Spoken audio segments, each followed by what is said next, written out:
The Flower Ornament Scripture. Archive.org. Translated in the Tang Dynasty by the Tripitaka. Master Shramana Shikshananda of Khotan. A translation of the Avatamsaka-Sutra by Thomas Cleary 1993. Note, Thomas Cleary is not a Buddhist monk. Book 27, d. The 10 Concentrations. Continued, d. These great enlightening beings have a lotus blossom that is as vast as the whole extent of the 10 directions, adorned with untold numbers of petals, jewels, and fragrances. Those untold numbers of jewels each also reflect all kinds of jewels, pure, exquisite, extremely fine, resting on the blossom, emanating light beams of many colors, illumining all worlds of the 10 directions without obstruction. Webs of pure gold cover it, while jewel chimes gently swaying produce subtle tones that bespeak the elements of omniscience. This great lotus blossom incorporates the pure adornments of those who realize thusness, produced by all foundations of goodness, with an auspicious sign as its emblem, manifested by spiritual power, with myriad infinities of pure qualities, perfected by the wondrous path of enlightening beings, flowing forth from the omniscient mind. The reflections of the Buddhas of the 10 directions appear in it, and the worlds gaze on it as on a monument of Buddha, and all beings who see it bow in respect. It is born of the true teaching of ability to comprehend illusion and is actually beyond any worldly comparison. When an enlightening being sits on this blossom, the size of the enlightening being's body corresponds to the blossom. The miraculous empowerment of all Buddhas causes each pore of the enlightening being's body to emanate rays of light as numerous as atoms in untold billions of Buddha lands, each ray of light revealing jewels as numerous as atoms in untold billions of Buddha lands. Those jewels are all called treasuries of universal light and are adorned with various colors and characteristics, made of infinite virtues. Nets of jewels and flowers cover them above, scattering billions of superb fragrances. The arrays of innumerable various colors and forms also manifest ornamental canopies of inconceivable arrays of jewels. Each jewel reflects pavilions as numerous as atoms in untold billions of Buddhalans.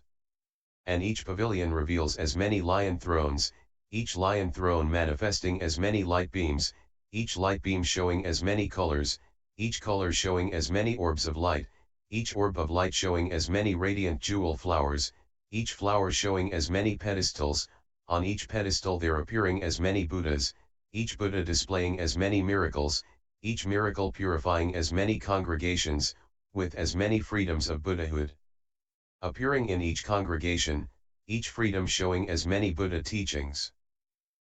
Each Buddha teaching having as many scriptures, each scripture expounding as many doctrines, each doctrine having as many spheres of truth penetrated by adamantine knowledge, different words each explaining each sphere of truth, maturing as many realms of sentient beings as atoms in untold billions of Buddha lands, each realm having as many beings as atoms in untold billions of Buddha lands achieving peace in the Buddha teaching.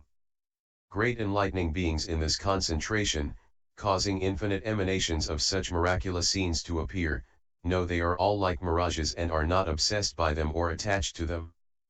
They abide in the unimpeded realm of extremelessness, the unspeakable reality, inherent purity, the realm of reality, the true form, the nature of realization of thusness, which has no coming or going, which is not before or after, is infinitely profound, is realized by direct experience and spontaneously entered by knowledge and not understood from another. Their minds are free from confusion and discriminatory conceptualization, they are lauded by all Buddhas, they flow forth from the power of the Buddhas and enter into the realm of all Buddhas, they directly witness essential nature as it really is with pure eyes, and see everywhere with the eye of wisdom, they develop the enlightened eye and become bright lamps for the world, they course in the realm known to the eye of knowledge and are able to widely expound subtle truths. They develop the will for enlightenment and head for the highest humanity. They are not obstructed by any objects. They enter the seed nature of knowledge and produce all kinds of knowledge. They are detached from worldly things, yet they appear to live in the world, transforming beings through spiritual powers and taming them by appropriate means. They are skilled in all such matters. Their virtues, understanding, and will are all thoroughly pure, extremely refined and thoroughly developed. Their knowledge and wisdom are vast as space, and they are adept at observing the realms of the sages. Their faith, practice, and willpower are firm and steadfast, immovable. Their virtues are inexhaustible, admired by the world. In the ocean of omniscience, the place of great enlightenment. The treasury watched by all Buddhas, they collect myriad sublime jewels and become great sages. Just like lotus blossoms, they are inherently pure and clean, a delight and benefit to all who see them. The light of their knowledge illumines everywhere, and they see infinite Buddhas and clarify all truths. Their actions are dispassionate and calm, and they are ultimately without impediment in realization of the teaching of Buddhas. By means of appropriate techniques they always live by the virtuous action of enlightenment, in which they are born. They embody the knowledge of enlightening beings and are leaders of enlightening beings, protected by all the Buddhas together. They attain the spiritual force of Buddhas and develop the spiritual body of Buddhas. Their mental powers are inconceivable, they are one-pointed on the objective realm, yet objectless. Their activity is far-reaching, signless, unimpeded, infinite as the cosmos. The enlightenment they realize is like space, boundless, without binding attachment. They work for the universal will of all in the world, flowing from the foundations of goodness of the ocean of omniscience. They are able to comprehend infinite objective realms. They have perfected the practice of pure generosity, live by the heart of enlightening, purify the seed of enlightening beings, and are able accordingly to give birth to the enlightenment of the Buddhas. They are well versed in all the Buddha teachings and can employ them skillfully. They embody their subtle practices and achieve stable, enduring power. The autonomous spiritual powers of all Buddhas, which sentient beings can hardly hear of, the enlightening beings know entirely. They enter the gate of non-duality, abide in the formless truth, and though they have forever relinquished all forms, they are able to explain extensively all kinds of things according to the mentalities, inclinations, and understandings of sentient beings, pacifying and satisfying them. The cosmos is their body, they are free from discriminatory thinking, the sphere of their knowledge is inexhaustible. Their will is always powerful, their mind is always equanimous. They see the extent of the virtues of all Buddhas. They know the differences and order of all ages. They expose all truths, live peacefully in all lands, beautify all Buddha lands, manifest the light of all true principles, and expound the teachings of all Buddhas of past, future, and present. They point out the dwelling places of the enlightening beings, serve as lamps illumining the world, produce all roots of goodness, eternally detach from the world, and are forever born where the Buddhas are. They acquire the knowledge and wisdom of Buddhas, which is supreme. They are in the care of all the Buddhas and have already entered the ranks of Buddhas of the future. They grow from association with good companions, and whatever they set their wills on bears fruit. They have great power and abide in lofty determination and are able to explain whatever they hear. Also, to show the roots of goodness of hearing the teaching, they abide in the sphere of reality, their minds unobstructed in the midst of all things. They do not abandon their practices, but divorce discriminatory thought. Their minds have no stirring thoughts in the midst of all things. They acquire the illumination of knowledge and wisdom, and destroy the darkness of ignorance. They are able to clearly reflect all Buddha teachings. Not destroying the various realms of existence, they are born therein, and comprehend that all realms of existence fundamentally are inert. Their physical, verbal, and mental activities are all without extremes. Though they say all kinds of things by way of explanation in accord with local usage, they never destroy the truth which is beyond words. They enter deeply into the ocean of the enlightened, know that all things only have names, and have no bonds or attachments to objects. They understand that all things are empty, without existence. The practices they cultivate are born from the realm of reality. Like space, they are signless and formless. Entering deeply into the realm of reality, they explain everything, producing universal knowledge through a single object. They contemplate the stage of the 10 powers and cultivate it by knowledge. Knowledge is their bridge to omniscience. By the eye of knowledge they see things without obstruction and ably enter the various stages of enlightening. They know all kinds of principles, attain clear understanding of each and every facet of doctrine, and accomplish all their great undertakings. By this, great enlightening beings reveal the undifferentiated essence of all enlightened ones. This is the gate of unimpeded skill in means. This can produce all groups of enlightening beings. This state is only in the realm of concentration. This is able to plunge into omniscience, this is able to reveal all ways of access to concentration, this can enter unimpeded into all lands, this can tame all sentient beings, this can abide in the realm of no beings, this can show all Buddha teachings, this does not apprehend any objects. Though they teach and explain at all times, they are always free from arbitrary conceptions and discriminatory thought. Though they know all things are inert, yet they are able to demonstrate all actions. Though they know the Buddhas have no duality, yet they are able to reveal the Buddhas. Though they know there are no forms, yet they explain all forms. Though they know there is no sensation, yet they explain all sensations. Though they know there is no perception, yet they explain all perceptions. Though they know there is no disposition, yet they explain all dispositions. Though they know there is no consciousness, yet they explain all consciousnesses. They always reveal everything by means of the will of the teaching. Though they know phenomena have no difference, yet they explain their aspects of differentiation. Though they know phenomena have no origin or annihilation, yet they explain all characteristics of origination and annihilation. Though they know phenomena have no coarseness or subtlety, yet they explain the coarse and subtle aspects of phenomena. Though they know all phenomena have no superiority, mediocrity, or inferiority, yet they can explain what is best. Though they know phenomena cannot be explained in words, yet they can speak pure words. Though they know phenomena have no inside or outside, yet they explain all internal and external phenomena. Though they know phenomena cannot be comprehensively cognized, yet they explain various kinds of knowledge and contemplation. Though they know phenomena have no true reality, yet they expound a real path of emancipation. Though they know phenomena are ultimately inexhaustible, yet they can expound the exhausting of all taints. Though they know phenomena have no differences and no contradiction, yet they do not deny the differences among one another. Though they know things ultimately have no teacher, yet they always respect all teachers and those of experience. Though they know true understanding of things does not come from another, yet they always respect skillful guides. Though they know things are inoperative, yet they turn the will of the teaching. Though they know things have no origination, yet they point out causes and conditions. Though they know things have no precedent, yet they extensively explain the past.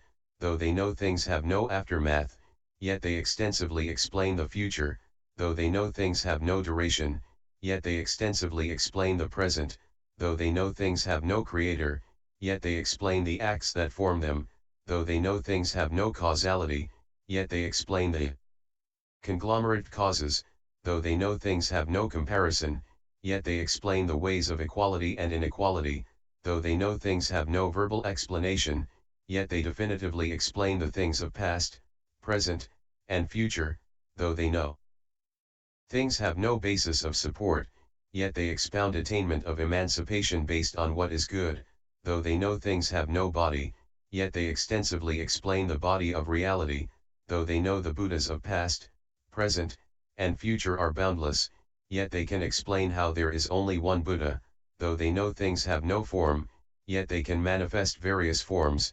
Though they know things have no vision, yet they can expound many views. Though they know things have no specific marks, yet they can explain all kinds of specific marks. Though they know things have no objective sphere, yet they can extensively expound the spheres of knowledge. Though they know things have no differentiation, yet they explain the various differences in fruits of action. Though they know things have no escape, yet they explain pure practices for emancipation. Though they know things are fundamentally permanent, yet they explain all things in flux. Though they know things have no illumination, yet they always extensively explain means of illumination. When great enlightening beings enter the circle of knowledge of this immensely powerful concentration, they are then able to witness the truth of all Buddha teachings, able to proceed into the Buddha teachings, able to accomplish them, able to fulfill them, able to build them up, able to clarify them, able to live by them, able to comprehend them, in harmony with the inherent nature of all things. And yet these great enlightening beings do not entertain the idea that there are so many enlightening beings, so many principles of enlightening beings, so many ultimate ends of enlightening beings, so many illusory ultimate ends, so many fabricated ultimate ends, so many attainments of spiritual powers, so many attainments of knowledge, so many meditations, so many realizations, so many aims, so many realms. Why? Because the concentration of enlightening beings is thus in essence, is thus without bounds, is thus transcendent. This concentration has various spheres, various powers, various deep entries. That is to say, it enters untold gates of knowledge, it enters arrangements beyond discriminatory thought, it enters boundless excellent ways of transcendence, it enters countless meditation states, it enters untold hundreds of thousands of millions of far-reaching cognitions, it enters vision of boundless exalted treasuries of Buddhas, it enters objective worlds ceaselessly, it enters into pure application of the aids to the path of enlightenment, it enters into great psychic powers of strong and keen faculties, it enters into objective worlds without hindrance to the mind, it enters into the eye that sees the equality of all Buddhas.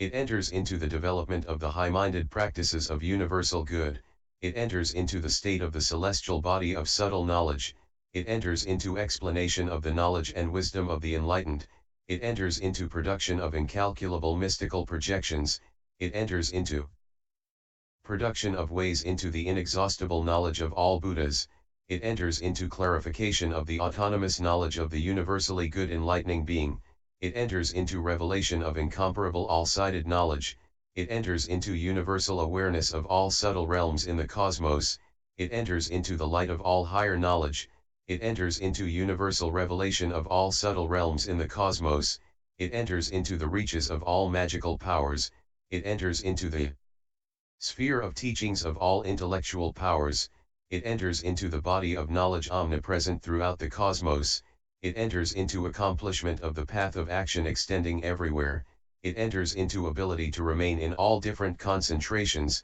and it enters into knowledge of the mind of all Buddhas. These great enlightening beings abide in the practice of universal good and enter untold billions of concentrations in every successive instant, yet they do not see anything prior to the concentration of universal good and the adornments of the realm of Buddhahood. Why? Because they know all things are ultimately inexhaustible, because they know all Buddha lands are boundless, because they know all realms of sentient beings are inconceivable, because they know the past has no beginning, because they know the future has no end, because they know the present is boundless, comprehending all space and the whole cosmos, because they know the realm of all Buddhas is inconceivable, because they know the practices of enlightening beings are countless, because they know the realms explained by the intellectual powers of all Buddhas are unspeakably boundless, and because they know illusory mental objects are infinite. Just as a wishing jewel grants all wishes, satisfying endless seekers without losing its power, in the same way a great enlightening being, entering this concentration, knows the mind is like an illusion and produces all objects everywhere inexhaustibly. Why? The great enlightening being accomplishes the knowledge of unimpeded action of universal good and observes infinite extensive illusory realms, seeing them as like reflected images, without increase or decrease. Just as ordinary people individually give rise to mental states, past, present, and future, without bound, without cease, without end, the continuous flow and change of their mental states going on unbroken, inconceivably, in the same way, great enlightening beings entering this concentration of access to universal illusion have no bounds and are unfathomable. Why? Because of the infinite phenomena in the universally good enlightening being's door of access to universal illusion. Just as when the water spirits shower rain, The raindrops are like will hubs, without bound, the clouds are not exhausted, though they shower so much rain, this being the realm of non-striving of the water spirits. In the same way great enlightening beings in this concentration enter the universally good enlightening beings door of concentration, door of knowledge, door of teaching, door of perception of Buddha, door of traveling everywhere, door of mental freedom, door of empowerment, door of mystical projection, door of spiritual powers, door of phantom emanations, door of the illusory quality of all things, door filled with untold numbers of enlightening beings, door of approach to Buddhas as numerous as atoms in untold Buddha lands, door of entry into the unspeakably vast network of illusions, door of knowledge of untold numbers of immense different Buddha lands, door of knowledge of untold numbers of worlds with substantial nature and without substantial nature, door of knowledge of the thoughts of untold numbers of sentient beings, door of knowledge of untold numbers of distinctions in time, door of knowledge of the becoming and disintegration of untold numbers of worlds, and door of knowledge of untold numbers of inverted and upright Buddhalans. They know all these as they really are in a single instant. When they enter in this way there are no bounds, there is no end, they are not tired, not wearied, they do not stop, do not rest, do not withdraw, do not slip. In all things they do not dwell on untruth, constantly meditating rightly, they do not become either oblivious or excited. They seek omniscience without ever retreating or giving up. They become lamps to light up the world in all Buddha lands. They operate untold numbers of cycles of the teaching. With sublime intelligence they question the enlightened, never reaching a point of exhaustion. They demonstrate the attainment of the Buddha way without bound. They pacify sentient beings, never giving up. They always diligently practice the undertakings of universal good, never ceasing. They manifest bodies of infinite forms, without end. Why?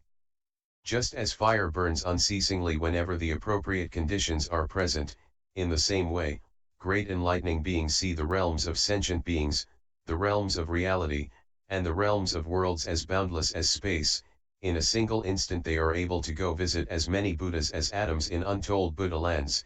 In the company of each Buddha enter untold different aspects of omniscience, cause untold beings to give up attachments for the sake of the way and cultivate virtue and be ultimately purified, cause untold enlightening beings who have not yet attained certainty about the practice of the vows of universal good to attain certainty and to abide securely in the way of knowledge of universal good, by innumerable means enter untold different ages, becoming, subsisting, disintegrating, of past, present, and future, and in the different realms of those untold eons of becoming, subsistence, and disintegration, produce as many great vows of great compassion and pacify all sentient beings.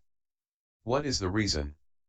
These great enlightening beings, for the purpose of liberating all sentient beings, cultivate the practice of universal good, develop the knowledge of universal good, and fulfill the undertakings of universal good. Therefore, enlightening beings should diligently cultivate practice in such types of action, such perspectives, such powers, such greatness, such infinity, such inconceivability, such all-sided illumination, such presence with all Buddhas, such protection by all Buddhas, such consummation of past roots of goodness, such imperturbable concentration wherein the mind is unimpeded, getting rid of all burning afflictions, without wearying or backsliding, with steadfast will and courage, following the realm of concentration into the stage of inconceivable knowledge, not depending on words, not clinging to the world, not grasping phenomena, not producing discriminatory thoughts, not becoming attached to worldly things, not thinking about objects. In terms of knowledge of the teachings, they should just abide by them and not try to measure them. This refers to associating with the omniscient and understanding the enlightenment of the Buddhas, attaining the light of truth and shedding it on the foundations of goodness of all sentient beings, pulling sentient beings out of the realm of demons and enabling them to enter the realm of the Buddha teachings, causing them not to give up great aspirations, to earnestly examine the path of emancipation, to expand the sphere of purity, to accomplish the means of transcendence, to develop profound faith in all Buddhas. They should always look into the nature of all things without quitting even for a moment. They should know that their own bodies and the nature of things are universally equal. They should clearly understand the doings of the world and point out wisdom and means that accord with truth. They should always be energetic, without lapsing. They should observe the paucity of roots of goodness in themselves and should strive to increase roots of goodness in others. They should themselves cultivate the path of universal knowledge. They should strive to expand the sphere of enlightening beings. They should gladly approach expert teachers. They should associate with fellow practitioners. They should not discriminate among Buddhas. They should not give up detachment from thought. They should always abide in the impartial realm of reality. They should know all states of mind and consciousness are illusory. They should know all events in the world are like dreams. They should know the appearance of the willpower of the Buddhas is like reflected images. They should know all great actions are like emanations. They should observe all phenomena as like magic tricks. They should know all things that are born and perish are like echoes. They should know all the Buddha lands they go to have no substantial nature. They should never tire of asking Buddhas for teaching. They should diligently carry on education to enlighten all beings, never abandoning them. They should unremittingly expound the teachings in a timely fashion in order to pacify all sentient beings. Great enlightening beings thus practice the deeds of universal good, thus fulfill the sphere of action of enlightening beings, thus master the way of emancipation, thus absorb and hold the teachings of the Buddhas of past, present, and future, thus investigate all aspects of knowledge, thus reflect on the unchanging truth, thus purify powerful determination, thus believe in all enlightened ones, thus know the immense power of Buddhas, thus make certain the unimpeded mind, thus take care of all living beings. When great enlightening beings enter this concentration of great knowledge and wisdom, wherein the universally good enlightening being abides, there appear before them as many Buddhas as atoms in untold Buddha lands from untold numbers of lands in the 10 directions, each Buddha having as many names as atoms in untold lands, each name also including untold numbers of Buddhas. These Buddhas give the enlightening beings the memory power of the enlightened, so they do not forget the realm of Buddhahood. They give them ultimate knowledge of all things, so they may enter omniscience. They give them definitive wisdom cognizant of the various meanings of all teachings, enabling them to absorb and hold all Buddha teachings and enter into them without impediment. They give them unexcelled enlightenment, so they can enter universal knowledge and open up their awareness of the cosmos of reality. They give them the ultimate wisdom of enlightening beings, enabling them to attain the light of all truths, to be free from darkness. They give them non-receding knowledge, so that they know appropriate and inappropriate timing and guide sentient beings with skill in means. They give them the unobstructed intellectual powers of enlightening beings, enabling them to understand boundless truths and explain them inexhaustibly. They give them the power of spiritual capacities and production of mystical projections, enabling them to manifest untold numbers of different bodies, with boundless forms and appearances, all variously different, to awaken sentient beings. They give them universal speech, enabling them to manifest untold numbers of different sounds and various languages to enlighten sentient beings. They give them power that is not wasted, to enable all sentient beings who see them or hear their teaching to achieve development and not waste the experience. Because great enlightening beings fulfill universally good practice in this way, they acquire the power of the enlightened, purify the path of emancipation, are imbued with universal knowledge, and by means of unimpeded intellectual powers, spiritual faculties, and mystical emanations, ultimately harmonize and pacify all sentient beings. Full of the spiritual force of enlightenment, they purify universally good practice, abide in the path of universal good, and operate the subtle cycles of teaching of all Buddhas forever and ever, to pacify all living beings. Why? When these great enlightening beings accomplish the practices of enlightening beings guided by such lofty, great vows, they become teachers of all worlds, sums of truth for all worlds, moons of knowledge for all worlds. They become lofty polar mountains for all worlds, majestically standing out high, steadfast, immutable, they become shoreless oceans of knowledge for all worlds, they become bright lamps of right teaching for all worlds, illumining everywhere, boundlessly, continuously. Uninterrupted, they reveal boundless pure virtues for all sentient beings, inducing them to live steadily based on virtuous qualities and foundations of goodness. They act in accord with universal knowledge, and their great vows are impartial. They cultivate the far-reaching practice of universal good and are always able to inspire countless beings, persisting in untold numbers of concentrations of great efficacy. They manifest great freedom. These enlightening beings attain such knowledge, verify such principles, thoroughly abide by and clearly see such truths, acquire such spiritual powers, sojourn in such realms, manifest such mystical projections, produce such spiritual communications, always abide in great compassion, always help sentient beings, show sentient beings the true path of peace and serenity, set up the great banner of light of virtue and knowledge, experience inconceivable liberation, abide in the liberation of universal knowledge, reach the other shore of liberation of Buddhas, have learned and mastered the aspects of expedient means of inconceivable liberation, enter the doors of differentiation of the cosmos without confusion, freely roam in the untold numbers of concentrations of universal good, and abide in rapidly expanding knowledge, their minds and intellects unimpeded.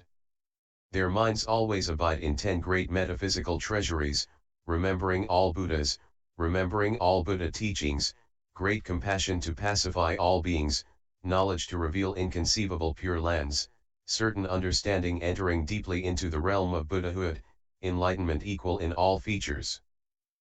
In all Buddhas, past, present, and future, non-impediment and non-attachment, the signlessness of all things, the equal roots of goodness of all Buddhas, past, present, and future, the guiding knowledge of the cosmic, non-discriminatory physical, verbal, and mental action of all Buddhas of past, present, and future, contemplation of all Buddhas of all times being born, leaving home, going to the site of enlightenment, attaining true awakening, turning the will of the teaching, and finally passing utterly away, all in the space of an instant.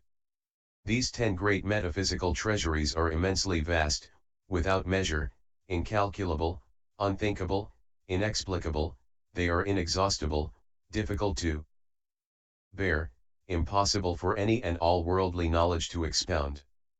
These great enlightening beings have already reached the transcendental consummation of the practices of universal good and have witnessed the pure truth. Their willpower is immense. They teach sentient beings innumerable roots of goodness and increase all the powers of enlightening beings. In every succeeding moment they fulfill all the virtues of enlightening beings, accomplish all practices of enlightening beings, attain the methods of mental command of all Buddhas, and absorb and hold the teachings of all Buddhas.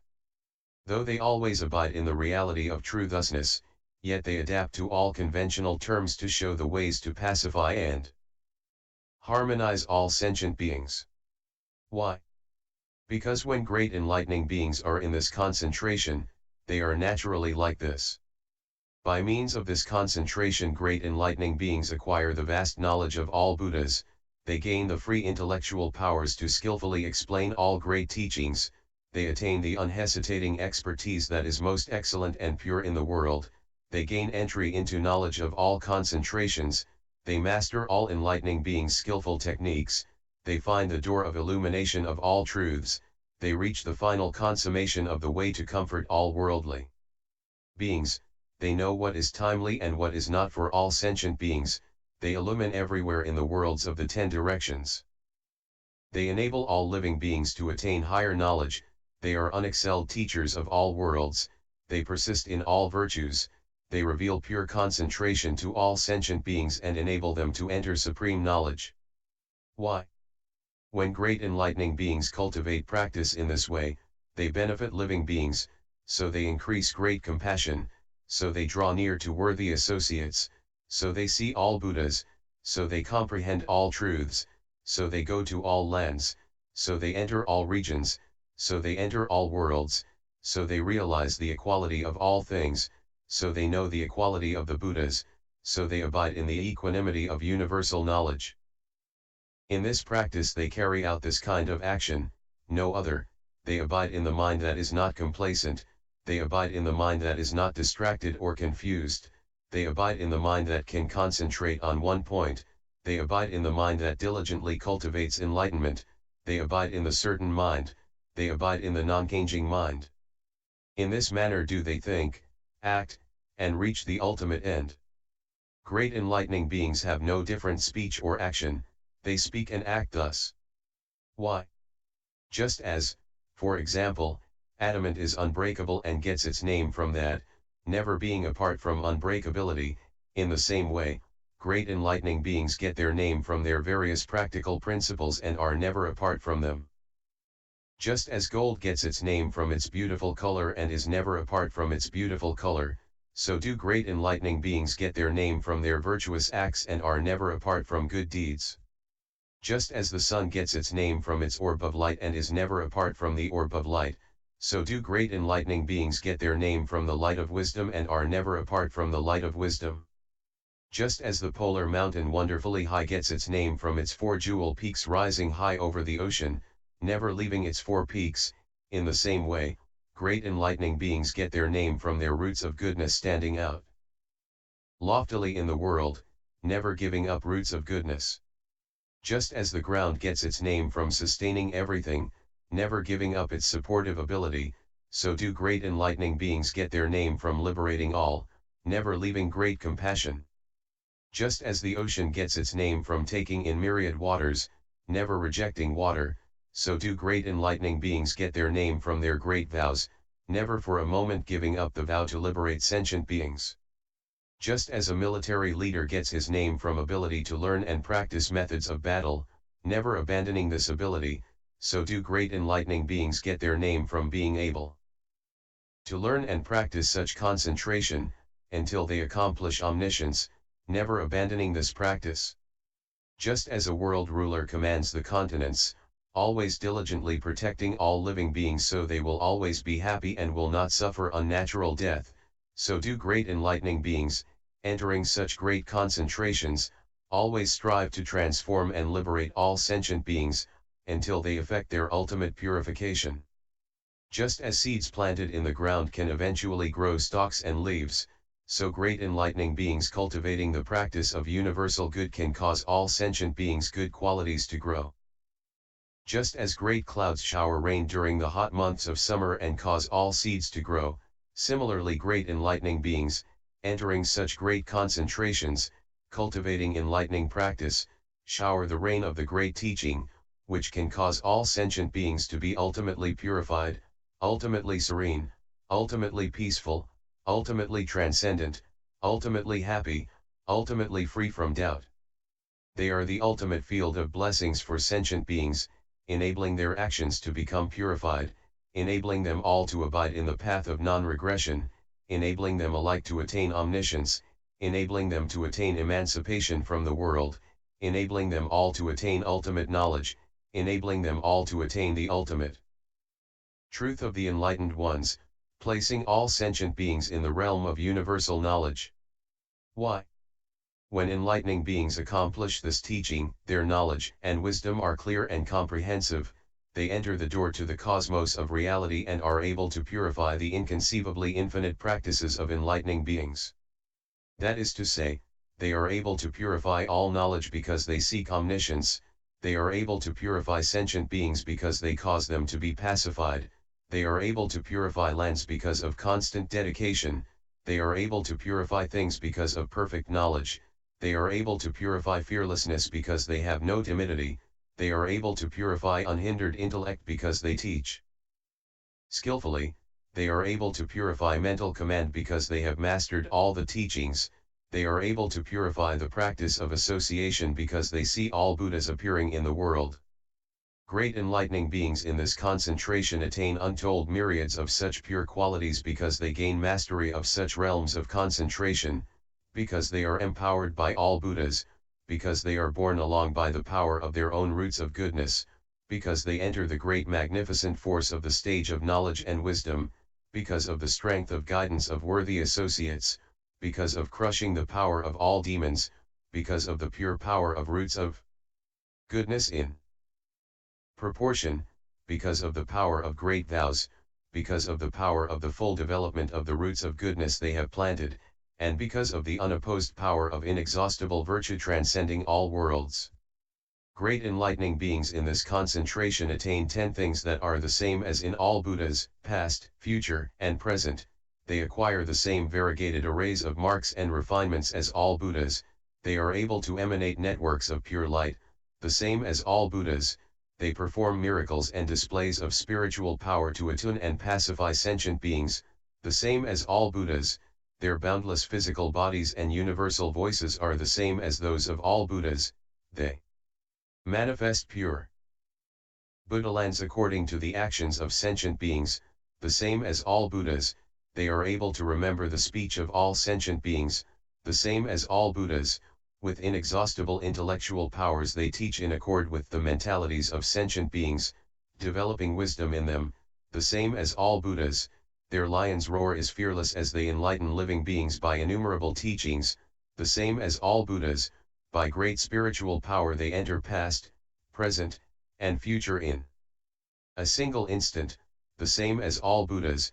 They are able to show all sentient beings the adornments of the Buddhas, the powers of the Buddhas, and the states of the Buddhas, the same as all Buddhas.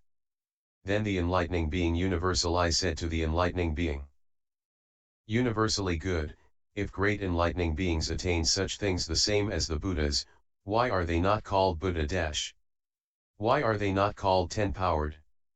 Why are they not called omniscient? Why are they not called those enlightened in all things? Why can they not be called universal I? Why are they not called unhindered seers in all realms? Why are they not called aware of all things?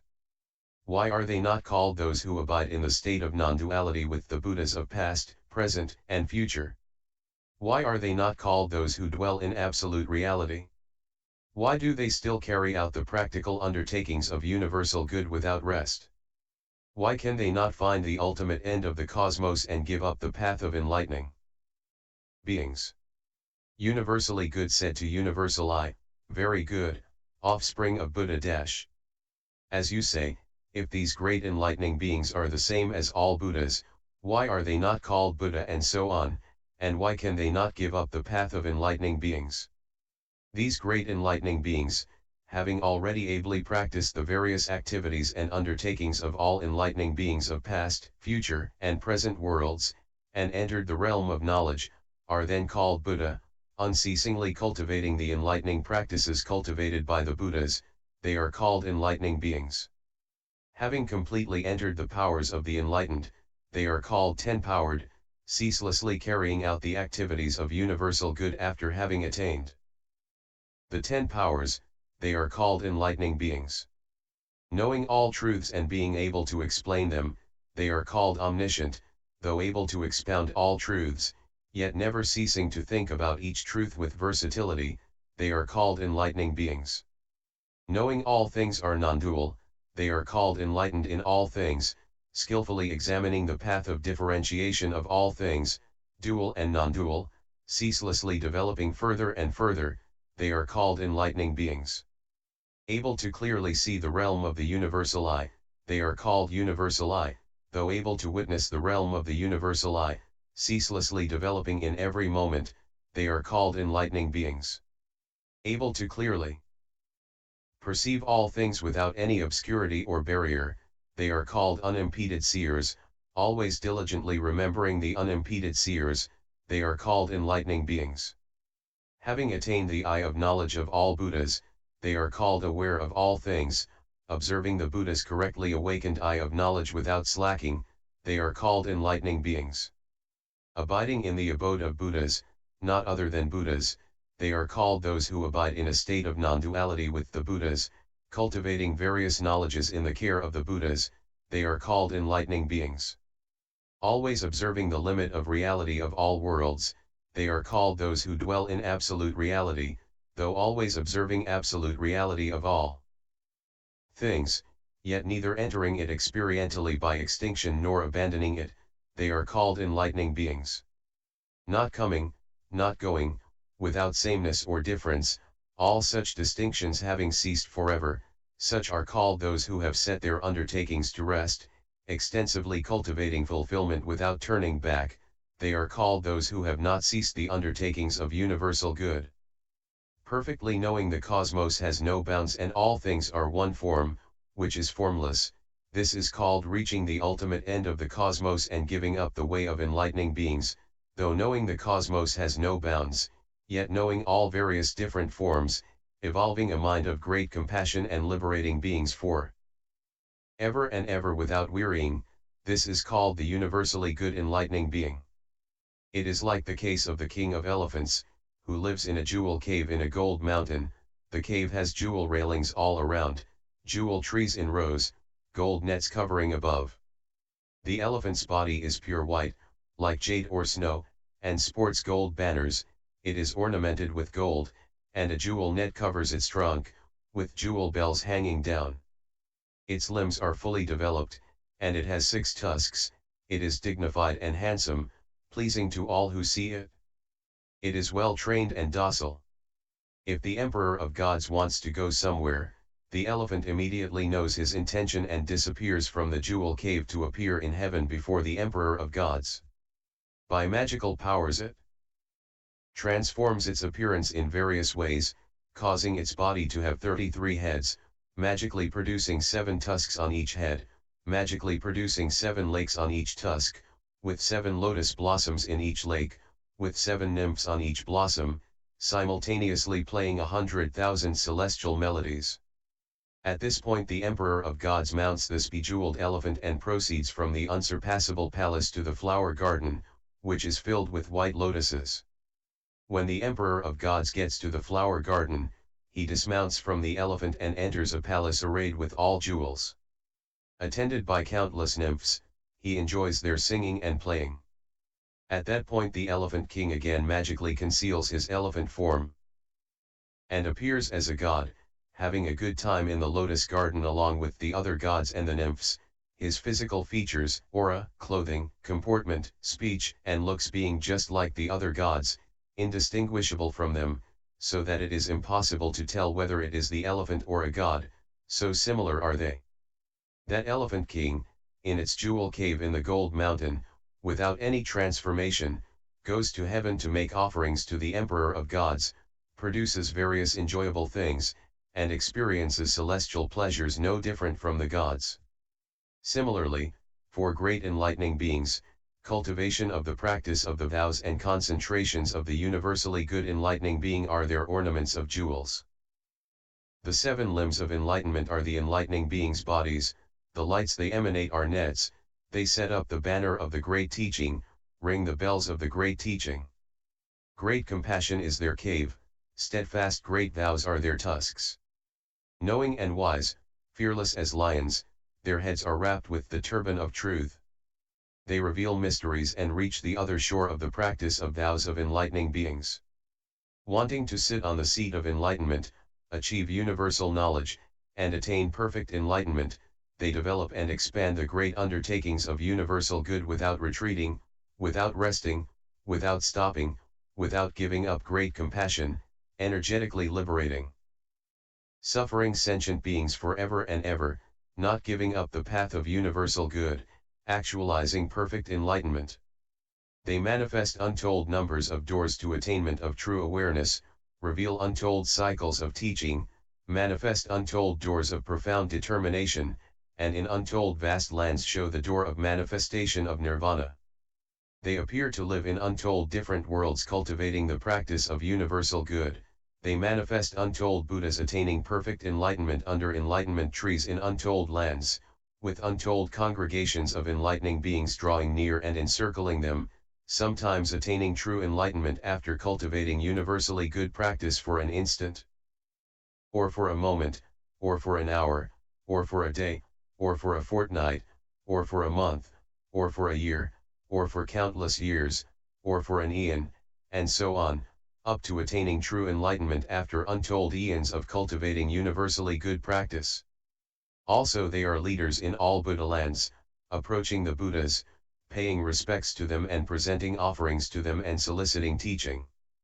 They examine the realm of illusion and purify enlightening beings' infinite practices, infinite knowledges, various miracles, various powers, various kinds of wisdom, various states, various psychic faculties, various freedoms, various liberations, various understandings, and various methods of teaching and training. The great enlightening beings' original bodies do not perish or vanish, but by the power of action and will they appear transfigured in these ways. Why? Because they want to pacify all sentient beings by the free spiritual powers of universal good, to enable untold numbers of sentient beings to attain purity, to cause them to forever cut off the cycle of birth and death, to purify and magnify the worlds, always to see all Buddhas, to enter deeply into the stream of all Buddha teachings, to remember the lineage of Buddhas of past, present, and future, to remember the teachings and the reality of all Buddhas of the 10 directions, to cultivate all practices of enlightening beings to fulfillment, to enter the stream of universal good and be able to realize omniscience independently. You should observe these great enlightening beings not giving up the practice of universal good, not stopping the path of enlightening beings, seeing all Buddhas, realizing all knowledge, freely employing the elements of omniscience. Just as the elephant king goes to heaven without leaving its elephant body, is ridden by a god, experiences celestial bliss, romps in celestial play, serves the Lord of the gods, and sports with the celestial nymphs the same as the gods, no different, in the same way, great enlightening beings, not giving up the practices of the great vehicle of universal goodness, not retreating from their vows, attain the freedom of Buddha, one imbued with universal knowledge, experience the liberation of Buddhas, achieve thorough purity without hindrance or obstruction, have no attachments to any worlds, have no discriminatory concepts about the Buddha teaching, though they know all things are equal and non-dual, yet they always clearly see all Buddha lands, though they are already equal to the Buddhas of past, present, and future, yet they continue to cultivate the conduct of enlightening beings. Great enlightening beings live by this great principle of the undertaking of universal good, know that these people's minds are pure. This is the great knowledge of the superior mind of the great concentration of the unimpeded will, the 10th concentration of great enlightening beings. These are the 10 great spheres of concentration practiced by the universally good enlightening being, in which great enlightening beings abide. End chapter 27.